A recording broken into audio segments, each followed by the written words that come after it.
Hey guys, it's Saga from TechWorks, and in this video, we will compare the camera performance of the iPhone 8 Plus with that of the Samsung Galaxy S8. Even before we start, let me tell you that both of them have phenomenal cameras.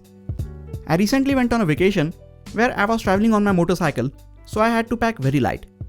After a very long thought, I decided to leave my DSLR behind and only carry the iPhone 8 Plus and the Galaxy S8 for capturing all the moments of my trip. And if you saw my iPhone 8 Plus camera review, you know I took some amazing images. In this video, we will take a look at some more of those images from both these smartphones. But before we get to that, make sure to hit the subscribe button so you don't miss out on any of the amazing videos coming up on this channel. Let's take a quick look at the specifications of the camera on both these smartphones. iPhone 8 Plus sports dual 12-megapixel cameras. The first one has a 28mm wide lens with an aperture of f1.8 and optical image stabilization, while the second one has a 56mm telephoto lens and an aperture of f2.8. Unlike other flagship smartphones launched this year, Samsung did not put a dual camera module on the back of the S8. It has a single 12-megapixel sensor with f1.7 aperture and optical image stabilization. Both phones can capture 4K videos at 30 frames per second, but the 8 Plus can go a few steps further and also capture 4K at 24, 30 and 60 frames per second and 1080p slow motion videos at 240 frames per second, which is just amazing. At the front, you have a 7-megapixel sensor with an aperture of f2.2 on the iPhone, while the S8 has a 8-megapixel sensor with wide f1.7 aperture. Native camera app on the S8 offers manual controls while taking images and videos. There are no such options on the native camera app of the iPhone. You can download third-party apps if you want manual controls on the 8 Plus, but with a camera this good, Apple should consider giving us these options in the camera app itself. Now, let's take a look at image and video samples from these phones. All the images have been shot in auto mode. Both phones capture incredible details in good light, and the colors from the iPhone 8 Plus are much more vibrant and saturated than what we usually saw from iPhones before this. S8 tries to capture warmer colors than the iPhone 8 Plus in most of the shots. When we zoom in, images from the 8 Plus are a tad bit sharper in comparison. iPhone also better handles the exposure in the shots. In this image, S8 has blown out the details of the design on the glass, but we can see it in the image from the iPhone. On the iPhone 8 Plus, you can have Auto HDR turned on all the time, so you get better details in shadows while the highlights are also preserved in most shots. This HDR shot is brighter from the iPhone, but I actually prefer the one from the S8 since its image seems more pleasant to look at.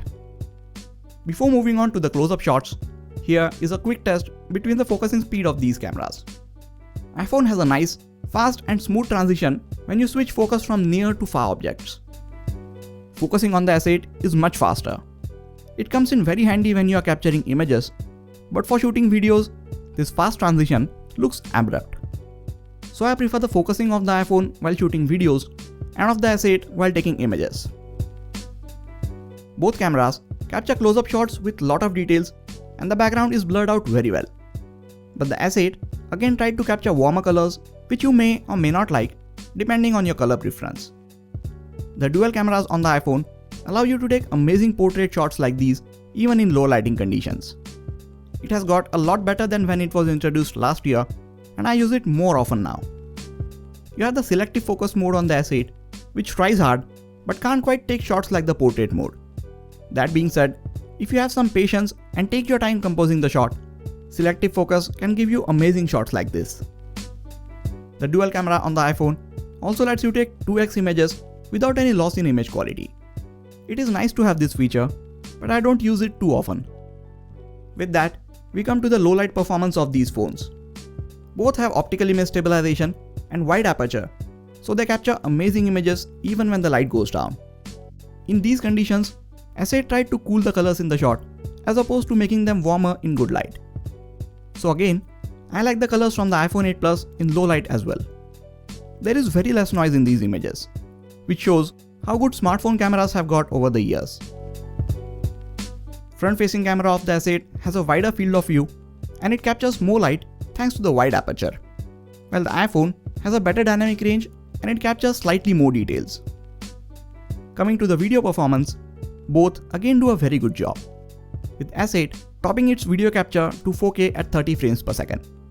iPhone 8 Plus takes things further by capturing 4K videos at 60 frames per second and 1080p slow motion videos at 240 frames per second. So if shooting videos is your priority, I will push you towards the iPhone 8 Plus. It has also got a better overall camera in my opinion. We saw a lot of images in various lighting conditions, and the iPhone had a slightly upper hand in almost all of them. So if you have the money and you are looking to choose between these devices based on their camera, go with the iPhone 8 Plus. That being said, S8 also does a very good job while shooting images and videos, and the difference between the two is very small. If you are an iOS person, you will probably get the iPhone 8 Plus, and if you are used to the Android side of things, you might go for the Galaxy S8. Either ways, you end up with an above average camera in your possession. Now, you saw these images with my thoughts backing it up. If you are still not convinced with your decision, I urge you to watch the images again, but this time mute the audio.